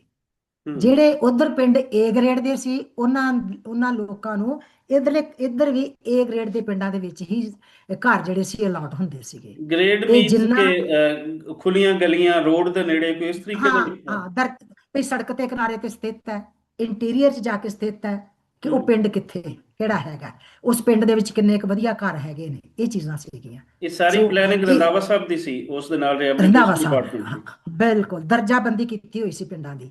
ਅੱਛਾ, ਮੈਂ ਤੇ ਥੋੜਾ ਜਿਵੇਂ ਮੈਂ ਦੱਸਦਾ ਜਾਵਾਂ ਉਹਦੇ ਚ ਜਿਹੜਾ ਰੰਧਾਵਾ ਸਾਹਿਬ ਦਾ ਰੋਲ ਹੈ ਉਹ ਹੋਰ ਖੁੱਲ ਕੇ ਸਾਹਮਣੇ ਆ ਜਾਂਦਾ ਹੈ। ਲਹਿੰਦੇ ਪੰਜਾਬ ਦੇ ਹਾਂ। ਅੰਦਰ ਨਾ ਬਹੁਤ ਸਾਰੇ ਐਸੇ ਇਨਸੀਡੈਂਟ ਹੋਏ, ਐਸੇ ਵਾਕਿਆਤ ਹੋਏ ਕਿ ਜਿਹੜੇ ਸ਼ਾਤਰ ਲੋਕ ਸਨ ਨਾ, ਚਲਾਕ ਲੋਕ ਸਨ, ਜਿਨ੍ਹਾਂ ਦੇ ਅੰਦਰ ਕੋਈ ਹਮ। ਵੱਡੇ ਲੈਂਡਲਾਰਡ ਜਾਂ ਕੋਈ ਬਿਊਰੋਕ੍ਰੇਸੀ ਦੇ ਅੰਦਰ ਕੋਈ ਲੋਕ ਹੈ ਸਨ। ਕਿਸੇ ਦਾ ਕੋਈ ਤਹਿਸੀਲਦਾਰ ਦੋਸਤ ਸੀ, ਕਿਸੇ ਦਾ ਕੋਈ ਗਿਰਦਾਵਰ ਸੀ, ਕੋਈ ਇਸ ਤਰੀਕੇ ਦਾ। ਉਹਨਾਂ ਨੇ ਨਾ ਅੰਨ੍ਹੇਵਾਹ ਜ਼ਮੀਨਾਂ ਇੱਥੇ ਪਾਈਆਂ। ਮਤਲਬ ਹਮ। ਕੋਈ ਸਿਸਟਮ ਹੀ ਸਾਨੂੰ ਨਜ਼ਰ ਹੀ ਨਹੀਂ ਆਉਂਦਾ ਅਗਰ ਅਸੀਂ ਉਸ ਨੂੰ ਜਾਣਦੇ ਹਾਂ ਤੇ। ਹੁਣ ਉਧਰੋਂ ਜਿਹੜੇ ਲੋਕ ਹੈ ਨਾ, ਉਹਦੇ ਵਿੱਚ ਜਿਹੜੀਆਂ ਵੱਡੀਆਂ ਫੈਮਿਲੀ ਸਨ, ਉਹਨਾਂ ਨੇ ਯੂਨਿਟ ਰਾਤੋਂ ਰਾਤ ਪਤਾ ਨਹੀਂ ਉਹਨਾਂ ਦੇ ਕਿੱਥੋਂ ਹੱਥ ਆ ਗਏ, ਤੇ ਉਹਨਾਂ ਨੇ ਹਮ। ਮੁਰੱਬਿਆਂ ਦੇ ਮੁਰੱਬਿਆਂ ਨਾਲ ਜ਼ਮੀਨਾਂ ਦੀ ਅਲਾਟਮੈਂਟ ਉਹ ਕਰਾ ਲਈ ਇੱਥੇ। ਹੁਣ ਹੋਇਆ ਹੈ ਕਿ ਉਹਨਾਂ ਨੇ ਬਾਅਦ ਦੇ ਵਿੱਚ ਉਹ ਜ਼ਮੀਨਾਂ ਜਿਹੜੀਆਂ ਸਨ ਉਹ ਵੇਚਣੀਆਂ ਸ਼ੁਰੂ ਕਰ ਦਿੱਤੀਆਂ। ਉਹਨਾਂ ਨੂੰ ਪਤਾ ਸੀ ਹਮ। ਕਿ ਪਿੱਛੇ ਸਾਡੀਆਂ ਜ਼ਮੀਨਾਂ ਘੱਟ ਸਨ, ਇੱਥੇ ਅਸੀਂ ਜ਼ਿਆਦਾ ਪਾ ਲਏ। ਮਿਸਾਲ ਦੇ ਤੌਰ ਤੇ ਕਿਸੇ ਦੇ ਪਿੱਛੇ 20 ਮੁਰੱਬੇ ਜ਼ਮੀਨ ਸੀ, ਇੱਥੇ ਉਹਨੇ 50 ਹਾਂ। ਮੁਰੱਬੇ ਪਵਾ ਲਈ ਝੂਠ ਬੋਲ ਕੇ। ਕੋਈ ਹਮ। ਝੂਠਾ ਸੱਚਾ ਕੋਈ ਸਰਕਾਰੀ ਪੱਤਰ ਦੇ ਕੇ। ਹੋਇਆ ਹੈ ਕਿ ਉਹ ਜ਼ਮੀਨਾਂ ਜਿਹੜੀਆਂ ਉਹਨਾਂ ਨੇ ਵੇਚ ਦਿੱਤੀਆਂ, ਉਸ ਤੋਂ ਬਾਅਦ ਇੱਕ ਪ੍ਰੋਪਰ ਸਿਸਟਮ ਚੱਲਿਆ। ਉਹ ਵੇਚੀਆਂ ਹੋਈਆਂ ਜ਼ਮੀਨਾਂ ਤੇ ਬਸ ਸਰਕਾਰ ਨੇ ਕਿਹਾ ਕਿ ਇਹਨਾਂ ਨੇ ਜ਼ਮੀਨਾਂ ਤਾਂ ਜ਼ਿਆਦਾ ਪਵਾ ਲਈਆਂ, ਇਹਨਾਂ ਦੇ ਪਿੱਛੇ ਜ਼ਮੀਨਾਂ ਇਤਨੀਆਂ ਸਨ। ਹੁਣ ਸਰਕਾਰ ਉਹ ਚਲਦੀ ਚਲਦੀ ਚਲਦੀ, ਮੈਂ ਤੁਹਾਨੂੰ ਸੁਣਾਉਂਦਾ ਕਿ ਅਸੀਂ ਜ਼ਮੀਨ ਕੋਈ ਖਰੀਦੀ ਸੀ ਕੋਈ 1996 ਦੇ ਵਿੱਚ। ਉਹ 1996 ਦੇ ਵਿੱਚ ਕੋਈ 2002 ਦੇ ਅੰਦਰ ਆ ਕੇ ਦੁਬਾਰਾ ਤੋਂ ਉਸ ਜ਼ਮੀਨ ਦੇ ਅੰਦਰ ਉਹ ਕੱਟ ਲੱਗ ਰਹੀ ਹੈ ਮੇਰੀ ਜ਼ਮੀਨ ਦੇ ਅੰਦਰ। ਗਵਰਨਮੈਂਟ ਤੋਂ ਪਤਾ ਕੀਤਾ ਤੇ ਗਵਰਨਮੈਂਟ ਨੇ ਕਿਹਾ ਕਿ ਜਿਹੜਾ ਪਹਿਲਾ ਇੱਥੇ ਬੰਦਾ ਆਇਆ ਸੀ ਜਿਹਦੇ ਤੋਂ ਜ਼ਮੀਨਾਂ ਹਮ। ਖਰੀਦੀਆਂ ਗਈਆਂ ਸਨ, ਉਸਨੇ ਜ਼ਿਆਦਾ ਜ਼ਮੀਨ ਪਵਾ ਲਈ ਸਨ। ਅੱਛਾ, ਉਹਨੇ ਓਕੇ। ਵੇਚੀ ਅੱਗੇ ਕਿਸੇ ਹੋਰ ਨੂੰ, ਉਸਨੇ ਅੱਗੇ ਕਿਸੇ ਹੋਰ ਨੂੰ ਵੇਚੀ। ਅਸੀਂ ਚੌਥੇ ਪੱਤੀਵਾਰ ਜਿਨ੍ਹਾਂ ਨੇ ਉਹ ਜ਼ਮੀਨ ਕੋਈ ਖਰੀਦੀ ਸਾਡੇ ਨਾਲ ਪੈਂਦੀ ਸੀ। ਹੁਣ ਮੇਰੀ ਜ਼ਮੀਨ ਦੇ ਅੰਦਰ ਉਹ ਕੱਟ ਲੱਗਾ ਹੋਇਆ ਹੈ। ਇੱਥੇ ਤੇ ਇਹ ਹਮ। ਸਿਸਟਮ ਇਹ ਚੱਲਦਾ ਰਿਹਾ ਹੈ। ਇਸ ਤਰੀਕੇ ਦੇ ਕਈ ਇੱਥੇ ਕੇਸਿਸ ਹਨ। ਰੰਧਾਵਾ ਸਾਹਿਬ ਦੀ ਜਿਹੜਾ ਰੀਹੈਬਿਲਿਟੇਸ਼ਨ ਦਾ ਕੰਮ ਹੈ, ਉਸ ਵੇਲੇ ਦਾ ਜਿਹੜਾ ਪੰਜਾਬ ਉਜੜਿਆ ਔਰ ਉਸ ਵੇਲੇ ਲੁੱਟੇ ਪੁੱਟੇ ਲੋਕ ਗਏ, ਅਗਰ ਕੱਲੇ ਰੰਧਾਵਾ ਸਾਹਿਬ ਨੂੰ ਅਸੀਂ ਇਹਦੇ ਚੋਂ ਕੱਢ ਦਈਏ ਤੇ ਪੰਜਾਬੀਆਂ ਦਾ ਬਾਅਦ ਦੇ ਵਿੱਚ ਉੱਤੇ ਸੰਭਾਲਣ ਵਾਲਾ ਫਿਰ ਹੋਰ ਬਾਕੀ ਸਿਸਟਮ ਕਿਹੜਾ ਸੀ? ਤੁਸੀਂ ਬਹੁਤ ਚੰਗੇ ਤਰੀਕੇ ਦੇ ਨਾਲ ਲੇਖਕ ਹੋ, ਇਹਨਾਂ ਚੀਜ਼ਾਂ ਨੂੰ ਸਮਝਦੇ ਹੋ। ਅਗਰ ਅਸੀਂ ਉਹਨਾਂ ਦਾ ਰੋਲ ਇੱਥੇ ਵੇਖੀਏ ਤੇ ਇੰਪੈਕਟ ਉਹਨਾਂ ਦੀ ਖਾਲੀ ਲਾਈਫ ਦਾ, ਉਹਨਾਂ ਦੇ ਕੰਮਾਂ ਦਾ ਉਹ ਕੀ ਕ੍ਰੀਏਟ ਹੋਇਆ ਪੰਜਾਬ ਤੇ, ਔਰ ਉਸ ਵੇਲੇ ਪੰਜਾਬੀਆਂ ਹਮ। ਨੂੰ ਸਾਂਭਣ ਵਾਲੇ ਰੰਧਾਵਾ ਸਾਹਿਬ ਤੋਂ ਹਟ ਕੇ ਹੋਰ ਕਿਹੜੇ ਸਨ? ਜੀ ਬਿਲਕੁਲ। ਰੰਧਾਵਾ ਸਾਹਿਬ ਨੇ, ਜਿਵੇਂ ਮੈਂ ਗੱਲ ਕੀਤੀ ਹੈ, ਜਿੰਨਾ ਕੁ ਮੈਨੂੰ ਇਹਦੇ ਬਾਰੇ ਨੌਲੇਜ ਹੈ, ਕਿ 53 ਦੇ ਵਿੱਚ ਉਹ ਰੀਹੈਬਿਲਿਟੇਸ਼ਨ ਦੇ ਬਣੇ ਨੇ, ਤੇ 55 ਦੇ ਵਿੱਚ ਉਹਨਾਂ ਨੂੰ ਇੱਥੋਂ ਫਾਰਗ ਕਰਕੇ ਹੋਰ ਜਗ੍ਹਾ ਦੇ, ਸੋ 2 ਸਾਲ ਹੀ ਉਹਨਾਂ ਨੇ ਇਸ ਪੰਜਾਬ ਦੇ ਵਿੱਚ ਕੰਮ ਕੀਤਾ ਜੀ। ਹੈ। ਬਟ ਇਹਦੇ ਬਾਅਦ ਜਿਹੜੇ ਸਾਡੇ ਇੱਕ ਆਉਂਦੇ ਨੇ ਚੀਫ ਮਿਨਿਸਟਰ ਪ੍ਰਤਾਪ ਸਿੰਘ ਕੈਰੋਂ, ਜੀ। ਉਹਨਾਂ ਨੇ ਵੀ ਇਸ ਚੀਜ਼ ਨੂੰ ਸੰਭਾਲਣ ਤੇ ਅੱਗੇ ਵਧਾਉਣ ਦੇ ਵਿੱਚ ਉਹਨਾਂ ਦਾ ਬਹੁਤ ਤਗੜਾ ਯੋਗਦਾਨ ਵੀ ਰਿਹਾ। ਹੂੰ। ਬਹੁਤ ਕਿਸਾਨ ਪੱਖੀ ਸੀਗੇ। ਉਹਨਾਂ ਦੀ ਖੁਦ ਆਪਣੀ ਜਿਹੜੀ ਪੜ੍ਹਾਈ ਹੈ ਅਮਰੀਕਾ ਤੋਂ ਪੜ੍ਹੇ ਹੋਏ ਸੀਗੇ, ਤੇ ਉਹਨਾਂ ਦੇ ਦਿਲ ਦੇ ਵਿੱਚ ਕਿਸਾਨਾਂ ਲਈ, ਵੈਸੇ ਵੀ ਮੇਰੇ ਖਿਆਲ ਸ਼ਾਇਦ ਉਹ ਐਗਰੀਕਲਚਰ ਦੀ ਪੜ੍ਹਾਈ ਉਹਨਾਂ ਨੇ ਕੀਤੀ ਹੋਈ ਸੀਗੀ, ਤੇ ਕਿਸਾਨਾਂ ਦੇ ਪ੍ਰਤੀ ਉਹਨਾਂ ਦਾ ਬਹੁਤ ਵੱਡਾ ਦਿਲ ਸੀਗਾ। ਸੋ ਹੂੰ। ਇਹ ਸਾਰੇ ਨੂੰ ਸੰਭਾਲਣ ਦੇ ਵਿੱਚ ਪ੍ਰਤਾਪ ਸਿੰਘ ਕੈਰੋਂ ਜਿਹੜੇ ਨੇ, ਪੰਜਾਬ ਨੂੰ ਅਗਾਂਹ ਲਿਜਾਣ ਦੇ ਵਿੱਚ ਬਹੁਤ ਵੱਡਾ ਉਹਨਾਂ ਦਾ ਰੋਲ ਰਿਹਾ।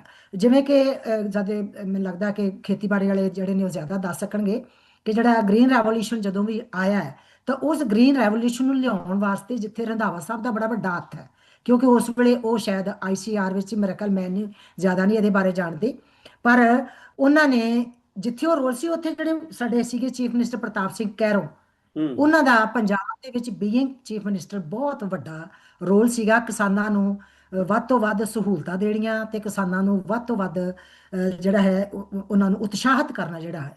ਤੇ ਕਿਉਂਕਿ ਮਿਹਨਤੀ ਵੇਖੋ ਪੰਜਾਬੀ ਤਾਂ ਹੈ ਹੀ ਹੈ ਨੇ, ਇਹਦੇ ਵਿੱਚ ਤਾਂ ਕੋਈ ਸ਼ੱਕ ਨਹੀਂ। ਜੀ ਬਿਲਕੁਲ। ਪੰਜਾਬ ਜਿਹੜਾ ਵਾ, ਉਦੋਂ ਹਿਮਾਚਲ ਪ੍ਰਦੇਸ਼ ਤੇ ਅੱਜ ਦਾ ਸਾਡਾ ਹਰਿਆਣਾ, ਇਹ ਹਰਿਆਣਾ ਸਾਰਾ ਪੰਜਾਬ ਸੀ ਹਾਂ, ਜਿਹੜਾ ਕਿ ਕੁੱਲੂ ਮਨਾਲੀ ਤੱਕ ਜਿਹੜਾ ਫੈਲਿਆ ਹੋਇਆ ਸੀਗਾ। ਜੀ। ਤੇ ਇਹ ਲੋਕੀ ਮਿਹਨਤੀ ਤਾਂ ਹੈ, ਇਹਦੇ ਵਿੱਚ ਤਾਂ ਕੋਈ ਸ਼ੱਕ ਨਹੀਂ ਹੈ।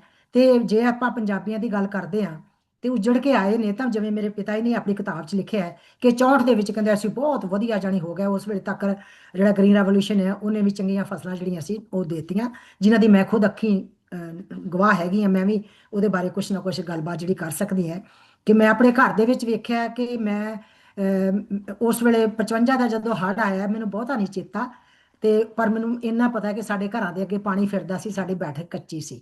ਸੋ ਘਰਾਂ ਦੀ ਜਦੋਂ, ਹਾਂ, ਜਦੋਂ ਅਲਾਟਮੈਂਟ ਹੋਈ ਨਾ ਰਜ਼ਾ ਜੀ ਘਰਾਂ ਦੀ ਵੀ, ਤਾਂ ਉਸ ਵੇਲੇ ਵੀ ਫਿਰ ਸਾਡੇ, ਮੈਨੂੰ ਇਹ ਦੱਸਦੇ ਆ, ਫਖਰ ਹੁੰਦਾ ਆਪਣੇ ਵੱਡਿਆਂ ਤੇ, ਕਿ ਉਸ ਪਿੰਡ ਦੇ ਵਿੱਚ ਸਭ ਤੋਂ ਵਧੀਆ ਘਰ ਜਿਹੜਾ ਸੀ ਉਹ ਮੇਰੇ ਦਾਦਾ ਜੀ ਨੂੰ ਫਿਰ ਅਲਾਟ ਹੋਇਆ। ਤੇ ਹੂੰ। ਜਿਹੜਾ ਇੱਕ ਕਮਰੇ ਦੇ ਘਰ ਵਿੱਚ ਉਹ ਰਹਿ ਕੇ ਆਏ ਸੀ, ਉਹਦਾ ਵੀ ਵਰਣਨ ਕਰਦੇ ਹੁੰਦੇ ਮੇਰੇ ਪਿਤਾ ਜੀ, ਕਿ ਉਹ ਪਿੰਡ ਦੇ ਵਿੱਚ ਇੱਥੇ ਘਰ ਸੀਗਾ, ਇੱਕ ਕਮਰਾ ਸੀ।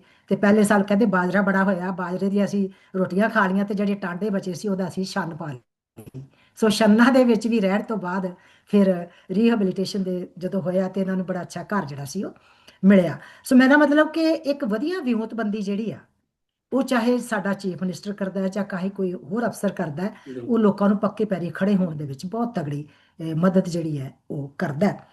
ਤੇ ਇਹ ਮਦਦ ਹੋਈ ਹੈ ਕਿਸਾਨਾਂ ਦੀ, ਜਿਹਦੇ ਕਰਕੇ ਜਦੋਂ ਮੈਂ ਇਹ ਵੇਖਿਆ ਕਿ ਮੈਨੂੰ ਇੰਨਾ ਯਾਦ ਹੈ ਕਿ ਸਾਡੇ ਥੋੜਾ ਜਿਹਾ ਦਿਮਾਗ ਮੇਰਾ ਸ਼ੁਰੂ ਤੋਂ ਥੋੜਾ ਤੇਜ਼ ਸੀ, ਆਬਜ਼ਰਵੇਸ਼ਨ ਵੀ ਬੜੀ ਤੇਜ਼ ਹੁੰਦੀ ਸੀ, ਜੀ। ਕਿ ਸਾਡੇ ਘਰ ਦੇ ਵਿੱਚ ਪਹਿਲਾਂ ਇੰਨੇ ਦਾਣੇ ਆਉਂਦੇ ਸੀ ਕਿ ਜਿਹੜਾ ਵੱਡਾ ਸੋਫਾ ਸੀਗਾ, ਹੈ ਬਹੁਤ ਵੱਡਾ ਸੋਫਾ ਸੀ, ਉਹਦੇ ਪਿੱਛੇ ਦੋ ਕੋਠੜੀਆਂ ਸੀਗੀਆਂ ਕੱਚੀਆਂ, ਤਾਂ ਉਹ ਸੋਫੇ ਦੀ ਇੱਕ ਨੁੱਕਰ 'ਚ ਸਾਡੇ ਕਣਕ ਆ ਜਾਂਦੀ ਹੁੰਦੀ ਸੀ, ਤੇ ਵਿੱਚੇ ਹੀ ਛੋਲੇ ਹੁੰਦੇ ਸੀ ਜਿਹਨੂੰ ਬੇਰੜਾ ਕਹਿੰਦੇ ਸੀ। ਹੂੰ। ਮੇਰੀਆਂ ਮਾਵਾਂ, ਮੇਰੀ ਮਾਂ, ਮੇਰੀ ਜਿਹੜੀਆਂ ਚਾਚੀ ਸੀਗੀਆਂ, ਉਹਨਾਂ ਨੇ ਬੇਰੜਾ ਵੱਖਰਾ, ਮਤਲਬ ਛੋਲੇ ਵੱਖਰੇ ਕਰਨੇ, ਉਹ ਕਰਨੇ, ਅਸੀਂ ਕਣਕ ਦੇ ਉੱਤੇ ਮੈਨੂੰ ਯਾਦ ਹੈ ਕਿ ਬਥੇਰੀਆਂ ਛਾਲਾਂ ਛੂਲਾਂ ਮਾਰ ਲੈਂਦੇ ਸੀ।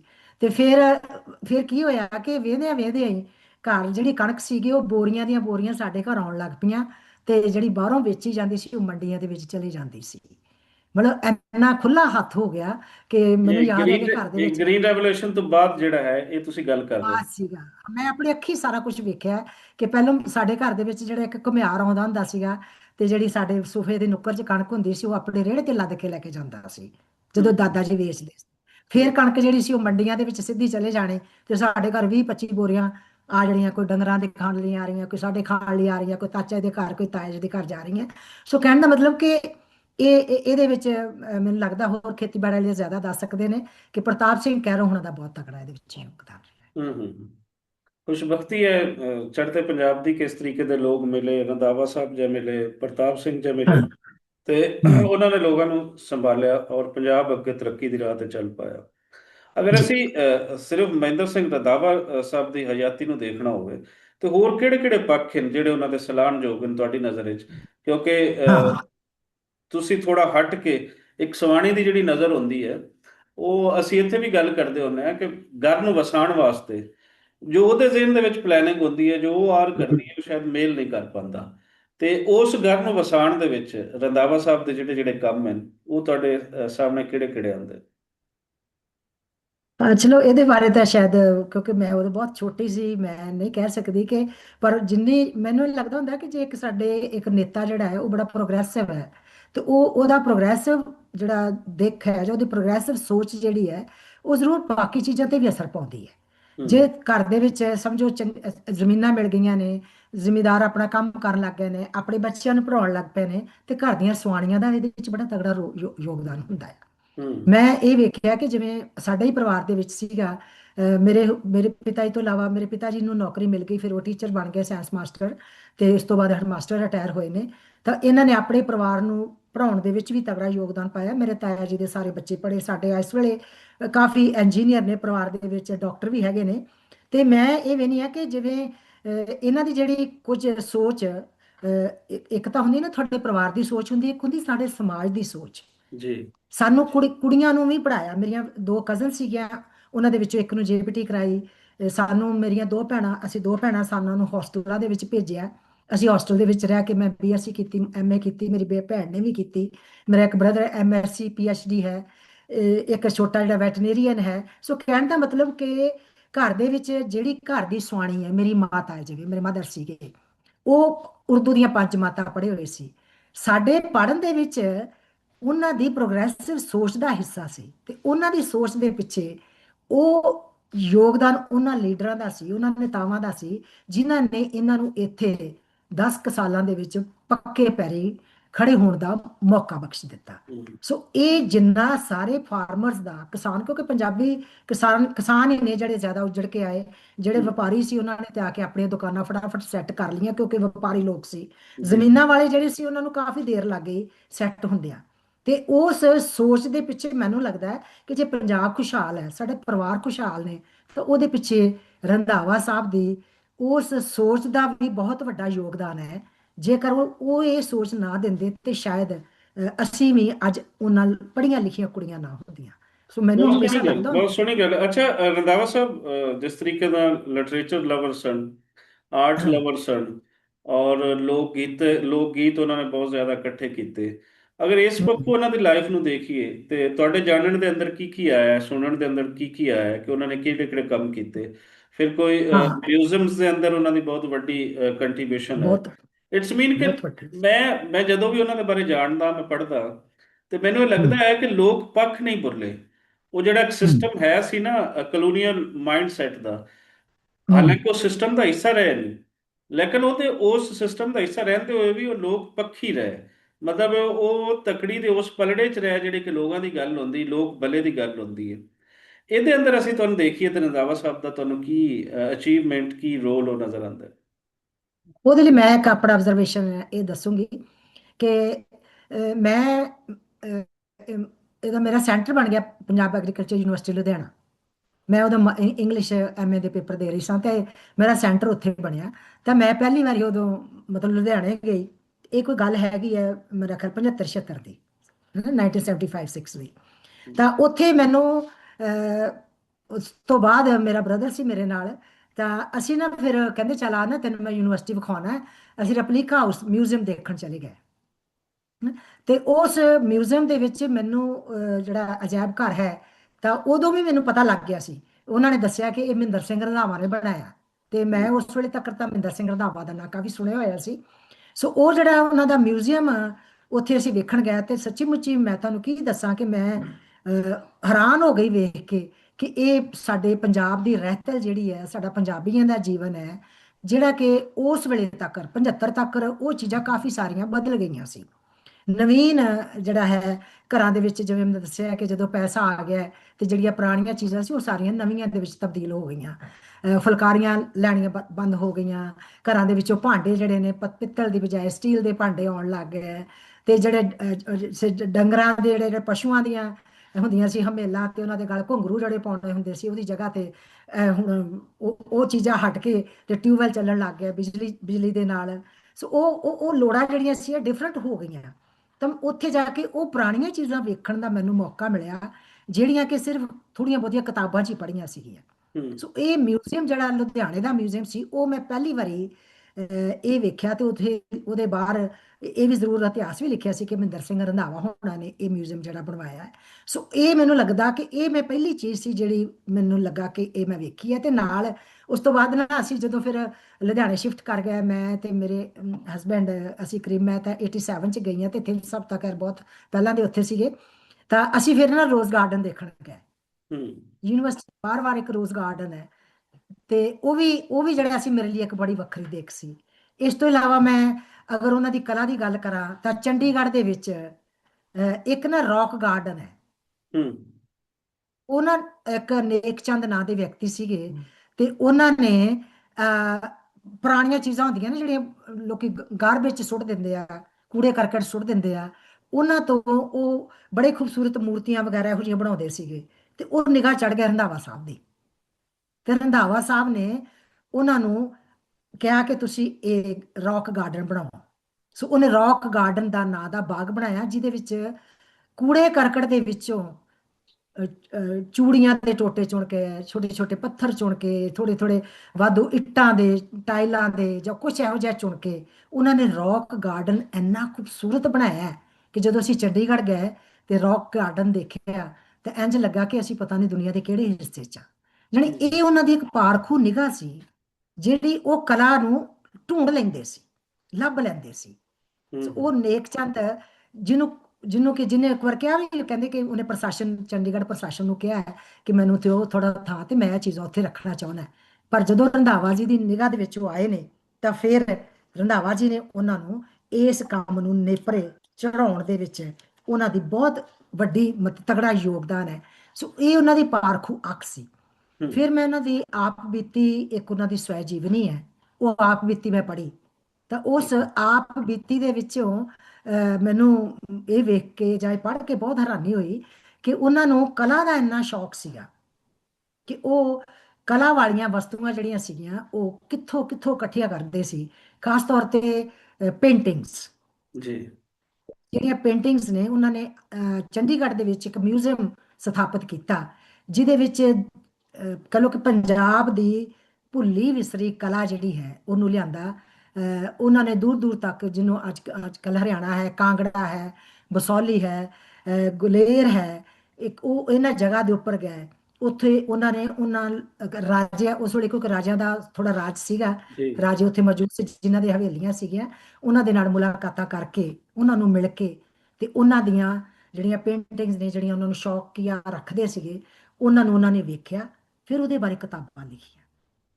ਤੇ ਉਹ ਪੇਂਟਿੰਗਸ ਜਿਹੜੀਆਂ ਨੇ, ਉਸੇ ਹੀ ਕਲਾ ਦੇ ਆਧਾਰ ਤੇ ਕੁਛ ਤੇ ਕੁਛ ਨੇ ਤਾਂ ਪੇਂਟਿੰਗਸ ਦੇ ਵੀ ਦਿੱਤੀਆਂ, ਦਾਨ ਕੀਤੀਆਂ, ਤੇ ਕੁਝ ਪੇਂਟਿੰਗਸ ਜਿਹੜੀਆਂ ਸੀ ਉਹਨਾਂ ਨੇ ਇਸ ਕਲਾ ਦੀਆਂ ਆਪ ਬਣਵਾਈਆਂ।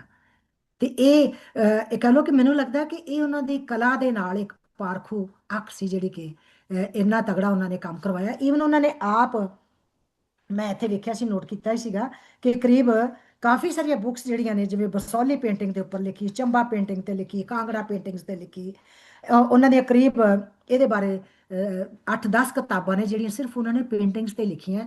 ਤੇ ਉਹ ਆਰਟ ਦੇ ਸਟੂਡੈਂਟ ਜਿਹੜੇ ਨੇ ਅੱਜ ਕੱਲ, ਉਹਨਾਂ ਲਈ ਇੱਕ ਬਹੁਤ ਤਗੜਾ ਇੱਕ ਖਜ਼ਾਨਾ ਹੈ, ਜਿਹਦੇ ਤੋਂ ਉਹ ਪੇਂਟਿੰਗ ਬਾਰੇ ਜਾਣਦੇ ਨੇ। ਸੋ ਮੈਨੂੰ ਵਾਕਈ ਸੁਣ ਕੇ ਵੀ, ਵੇਖ ਕੇ ਵੀ ਇਹੋ ਜਿਹੀ ਹੈਰਾਨੀ ਬੜੀ ਹੁੰਦੀ ਸੀਗੀ ਵੀ ਇੰਨਾ ਕਲਾ ਦਾ ਪਾਰਖੂ ਬੰਦਾ, ਇੰਨੇ ਮਿਊਜ਼ੀਅਮ ਉਸ ਬੰਦੇ ਨੇ ਬਣਾਏ। ਤੇ ਈਵਨ ਜਿਹੜਾ ਕਲਾ ਸੁਸਾਇਟੀ ਜਿਹੜੀ ਹੈ, ਉਹ ਵੀ ਉਹਨਾਂ ਨੇ ਸੈੱਟ ਕੀਤੀ ਆਰਟ ਦੀ, ਜਿਹੜੀ ਕਿ ਚੰਡੀਗੜ੍ਹ ਦੇ ਵਿੱਚ ਇਸ ਵੇਲੇ ਵੀ ਹੈਗੀ ਹੈ, ਜਿਹਦੇ ਉਹ ਆਪ ਪਹਿਲੋਂ ਉਹ ਪ੍ਰਧਾਨ ਜਿਹੜੇ ਸੀ ਉਹ ਬਣੇ। ਇੱਕ ਮੈਗਜ਼ੀਨ ਵੀ ਉਹਨਾਂ ਨੇ ਚਲਾਇਆ। ਸੋ ਇਹ ਉਹਨਾਂ ਦੀ ਇੱਕ ਵੱਖਰਾ ਹੀ ਪਹਿਲੂ ਹੈ। ਉਹ ਬਹੁਤ ਪੱਕੀ ਸ਼ਖਸੀਅਤ ਸੀ, ਬਹੁਤ ਪੱਕੀ। ਮੈਨੂੰ ਲੱਗਦਾ ਕੋਈ ਵਿਅਕਤੀ ਇੰਜ ਦਾ ਨਹੀਂ ਹੋ ਸਕਦਾ। ਕਿਤਾਬਾਂ ਦੀ ਤਾਂ ਉਹਨਾਂ ਦੀ ਗਿਣਤੀ ਬਹੁਤ ਜ਼ਿਆਦਾ ਹੈ, ਜਿਹਦੇ 'ਚ ਖੇਤੀਬਾੜੀ ਨਾਲ ਸੰਬੰਧਿਤ ਵੀ ਨੇ, ਮੈਂ ਤੇ ਕਲਾ ਦੀ ਗੱਲਬਾਤ ਹੀ ਕਰ ਰਹੀ ਹਾਂ। ਜੀ। ਸੋ ਇਹ ਇੱਕ ਉਹਨਾਂ ਦਾ ਬੜਾ ਤਕੜੀ ਦੇਣ ਸੀ ਜੀ। ਰੰਧਾਵਾ ਸਾਹਿਬ ਨੂੰ ਜਾਣਨਾ, ਉਹਨਾਂ ਨੂੰ ਡਿਸਕਸ ਕਰਨਾ ਕਿੰਨਾ ਜ਼ਰੂਰੀ ਹੈ, ਕੀ ਖਿਆਲ ਕਰਦੇ ਹੋ ਤੁਸੀਂ? ਬਿਲਕੁਲ, ਮੈਂ ਤਾਂ ਕਹਿੰਦੀ ਆ ਕਿ ਇਹੋ ਜਿਹੇ ਬੰਦੇ ਜਿਹੜੇ ਹੁੰਦੇ ਆ ਨਾ, ਇਹ ਦੂਜਿਆਂ ਲਈ ਲਾਈਟ ਹਾਊਸ ਹੁੰਦੇ ਆ। ਜੇ ਮੈਂ ਇਹਨਾਂ ਬਾਰੇ ਗੱਲ ਕਰਾਂ ਨਾ, ਤਾਂ ਮੈਂ ਪੰਜਾਬੀ ਦੇ ਇੱਥੋਂ ਕੁਝ ਲੇਖਕ ਨੇ ਜਿਨ੍ਹਾਂ ਬਾਰੇ ਜ਼ਰੂਰ ਗੱਲ ਕਰਨੀ ਚਾਹੂੰਗੀ। ਕਿ ਇੱਕ ਸਾਡੇ ਪੰਜਾਬੀ ਦੇ ਲੇਖਕ ਹੈਗੇ ਨੇ ਗੁਲਜ਼ਾਰ ਸੰਧੂ, ਹੁਣ ਤੇ ਜੀ। ਖਰ ਚਲੋ ਚਲਾਣਾ ਕਰ ਗਏ ਨੇ। ਉਹਨਾਂ ਨੇ ਇਹਨਾਂ ਨੂੰ ਪੰਜਾਬ ਦਾ 6ਵਾਂ ਦਰਿਆ ਆਖਿਆ। ਹੂੰ। ਪੰਜਾਬ ਦਾ 6ਵਾਂ ਦਰਿਆ, ਜਿਹੜਾ ਕਿ ਇਹਨਾਂ ਦੇ ਕਲਾ ਦੇ ਖੇਤਰ ਵਿੱਚ ਕੀਤਾ ਕੰਮ ਹੈ, ਉਹਦੇ ਕਰਕੇ ਉਹਨਾਂ ਨੇ ਇਹਨੂੰ ਇਹ ਕਲਾ ਦੇ, ਕਿਉਂਕਿ ਇਹਨਾਂ ਨੇ ਲਗਾਤਾਰ ਇੱਕ ਵਹਿਣ ਜਿਹੜਾ ਹੈ, ਉਹ ਵਹਿੰਦਾ ਵਹਿੰਦਾ ਵਹਿੰਦਾ ਵਹਿੰਦਾ, ਜਦੋਂ ਇਹ ਪੂਰੇ ਹੋਏ ਨੇ 77 ਸਾਲ ਦੀ ਉਮਰ ਦੇ ਵਿੱਚ, ਉਦੋਂ ਤੱਕ ਵੀ 85 ਸਾਲ ਦੇ ਵਿੱਚ ਲਿਖੀ ਹੋਈ ਇਹਨਾਂ ਦੀ ਇੱਕ ਕਿਤਾਬ ਉਹ ਹੈਗੀ, ਜਿਹੜੀ ਮਰਦੇ ਦਮ ਤੱਕ ਇਹ ਪੰਜਾਬ ਲਈ, ਭਾਰਤ ਲਈ, ਇਹ ਸਾਰਾ ਕੁਝ ਜਿਹੜਾ ਸੀਗਾ ਇਹਨਾਂ ਦੇ ਮਨ ਦੇ ਵਿੱਚ ਸੀਗਾ ਕਿ ਮੈਂ ਕਿਵੇਂ ਬਿਊਟੀਫਾਈ ਕਰਨਾ ਹੈ, ਕਿਵੇਂ ਖੂਬਸੂਰਤ ਬਣਾਉਣਾ ਹੈ। ਸੋ ਇਹਨਾਂ ਦੀ ਇੱਕ ਕਿਤਾਬ ਬਿਊਟੀਫਾਈਂਗ ਇੰਡੀਆ ਵੀ ਹੈਗੀ ਹੈ, ਕਿ ਅੱਛਾ। ਭਾਰਤ ਨੂੰ ਕਿਵੇਂ ਖੂਬਸੂਰਤ ਬਣਾਉਣਾ ਹੈ। ਪੰਜਾਬ ਬਾਰੇ ਤਾਂ ਹੈ ਹੀ ਹੈ ਸੀ। ਸੋ ਇਹ ਮੈਨੂੰ ਲੱਗਦਾ ਕਿ ਇਹ ਇੱਕ ਵਹਿੰਦਾ ਦਰਿਆ ਸੀ। ਇਹਨਾਂ ਨੂੰ ਪੰਜਾਬ ਦਾ ਪੁੱਤ ਵੀ ਕਿਹਾ ਜਾਂਦਾ, ਸਨ ਆਫ ਦਾ ਸੋਇਲ, ਧਰਤੀ ਦਾ ਪੁੱਤਰ ਦਾ ਦਰਜਾ ਵੀ ਜਿਹੜਾ ਹੈ, ਉਹ ਪੰਜਾਬ ਦੇ ਵਿੱਚ ਮਿਲਿਆ ਹੋਇਆ ਹੈ। ਤੇ ਜਿਹਨੂੰ ਐਨੇ ਖਿਤਾਬ ਮਿਲੇ ਹੋਣ, ਰਜ਼ਾ ਹੂੰ। ਜੀ, ਉਸ ਬੰਦੇ ਬਾਰੇ ਗੱਲ ਕਿਉਂ ਨਾ ਕੀਤੀ ਜਾਵੇ? ਇਹ ਕਿਵੇਂ ਹੋ ਬਿਲਕੁਲ। ਸਕਦਾ ਹੈ ਕਿ ਉਹਨੂੰ ਬਿਲਕੁਲ ਲੋਕੀ ਸਹੀ। ਭੁਲਾ ਸਕਦੇ ਨੇ? ਮੇਰੇ ਵਰਗੀ ਜਿਹਨੇ ਯੂਨੀਵਰਸਿਟੀ ਦਾ ਮੂੰਹ ਨਹੀਂ ਵੇਖਿਆ, ਸਿਰਫ ਪੇਪਰ ਦੇਣ ਗਈ ਸਾਂ, ਮੈਨੂੰ ਉਹਨਾਂ ਦੇ ਨਾਲ ਇੰਨਾ ਲਗਾਅ ਹੋ ਗਿਆ ਹੈ। ਤਾਂ ਜਿਨ੍ਹਾਂ ਨੇ ਉਹਨਾਂ ਦੇ ਨਾਲ ਜ਼ਿੰਦਗੀ ਬਿਤਾਈ ਹੋਊਗੀ, ਜਿਨ੍ਹਾਂ ਨੇ ਉਹਨਾਂ ਦੇ ਨਾਲ, ਉਹਨਾਂ ਦੇ ਮਤਲਬ ਕਿ ਜਿਵੇਂ ਇਹਨਾਂ ਲਈ ਇੱਕ ਬਹੁਤ ਖੂਬਸੂਰਤ ਖਿਤਾਬ ਜਿਹੜਾ ਹੈ, ਇੱਕ ਲੇਖਕ ਨੇ ਇਹਨਾਂ ਨੂੰ ਦਿੱਤਾ ਹੈ, ਗੁਲਜ਼ਾਰ ਸੰਧੂ ਜੀ ਨੇ। ਉਹਨਾਂ ਨੇ ਇਹਨਾਂ ਨੂੰ ਪੰਜਾਬ ਦਾ 6ਵਾਂ ਦਰਿਆ ਆਖਿਆ। ਇਹਨਾਂ ਹੂੰ। ਨੂੰ ਧਰਤੀ ਦਾ ਪੁੱਤ ਦਾ ਵੀ ਖਿਤਾਬ ਜਿਹੜਾ ਉਹ ਮਿਲਿਆ ਹੈ।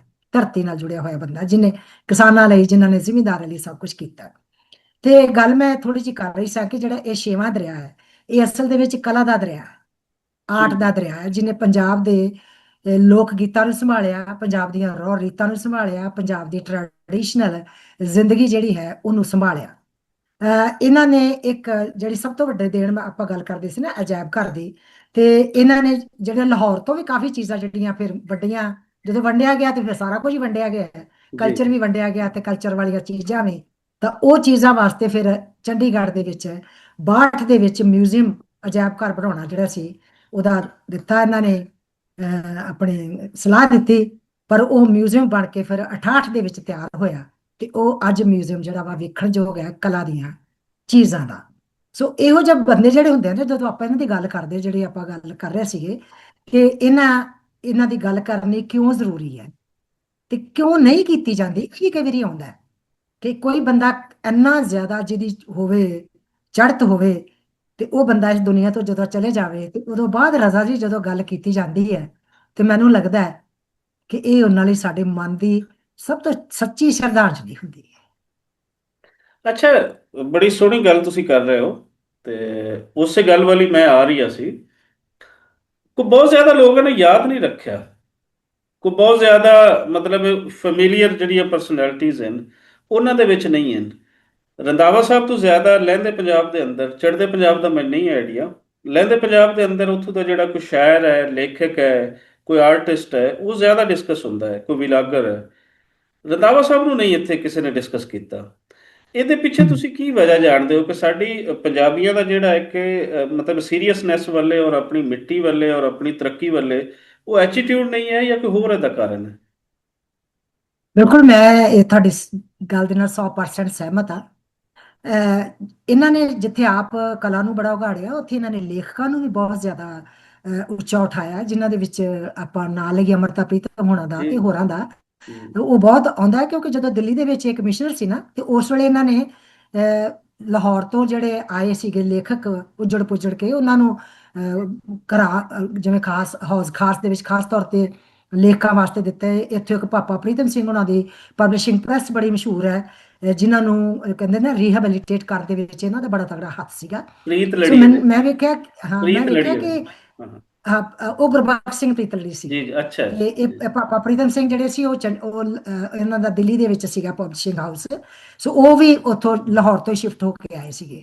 ਤੇ ਗੁਰਬਖਸ਼ ਸਿੰਘ ਪ੍ਰੀਤਲੜੀ ਜਿਹੜੇ ਸੀਗੇ, ਉਹ ਵੀ ਬਹੁਤ ਵਧੀਆ ਇੱਕ ਸੋਹਣੀ ਜ਼ਿੰਦਗੀ ਜਿਉਣ ਵਰਗੇ ਮਨੁੱਖ ਸੀ। ਉਹਨਾਂ ਨੂੰ ਪ੍ਰੀਤਲੜੀ ਦੇ ਜਿਹੜਾ ਹੈਗਾ ਇੱਕ ਪ੍ਰੀਤ ਨਗਰ, ਉੱਥੇ ਉਹਨਾਂ ਨੂੰ ਜ਼ਮੀਨ ਅਲਾਟ ਕੀਤੀ, ਤੇ ਉੱਥੇ ਉਹਨਾਂ ਨੇ ਇੱਕ ਵਧੀਆ ਸੁਚੱਜੇ ਢੰਗ ਨਾਲ ਰਹਿਣ ਦਾ ਕਹਿ ਲਾ ਕਿ ਇੱਕ ਘਰ ਉਸਾਰੇ।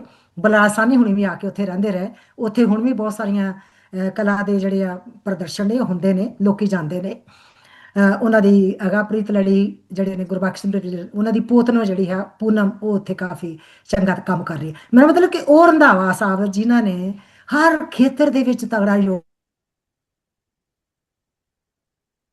ਜਿਸ ਤਰ੍ਹਾਂ ਅਸੀਂ ਅੰਮ੍ਰਿਤਾ ਪ੍ਰੀਤਮ ਨੂੰ ਜਾਣਦੇ ਹਾਂ, ਜਿਸ ਜੀ। ਤਰ੍ਹਾਂ ਅਸੀਂ ਪ੍ਰੋਫੈਸਰ ਮੋਹਨ ਸਿੰਘ ਹੋਣਾ ਨੂੰ ਜਾਣਦੇ ਹਾਂ, ਜਿਨ੍ਹਾਂ ਨੇ ਲਿਟਰੇਚਰ ਦੇ ਖੇਤਰ ਵਿੱਚ ਹਿੱਸਾ ਪਾਇਆ।